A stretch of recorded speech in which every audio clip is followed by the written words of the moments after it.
Hello అండి, అందరూ బాగున్నారా? బాగా చదువుతున్నారా? ఇప్పుడైతే 2018 డిఎస్సీలో అడిగిన సైకాలజీ బిట్స్ అండి ఇవి.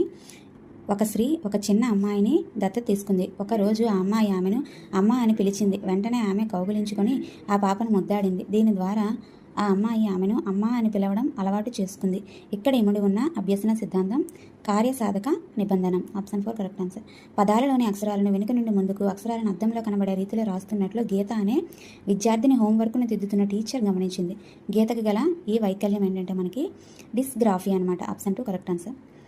నెక్స్ట్, హిస్టరీ సబ్జెక్టులో తనకు గల జ్ఞానంతో ఎకనామిక్స్ పరీక్షలను సులభంగా పూర్తి చేయగలననే విశ్వాసంతో భాస్కర్ ఎకనామిక్స్ సబ్జెక్టును ఎంపిక చేసుకున్నాడు. ఇది విన్న అతని ఫ్రెండ్ జ్ఞాని నవ్వాడు. దీనికి కారణం ఇక్కడ జరిగే అభ్యసన బదలాయింపు, శూన్య బదలాయింపు అనమాట. నెక్స్ట్, ఇవన్నీ బిట్స్ కూడా నేను లాంగ్ వీడియో అయితే చేసి పెట్టాను. నా ఛానల్లో ఉంటుంది, ఎవరికైనా కావాలంటే చూడండి.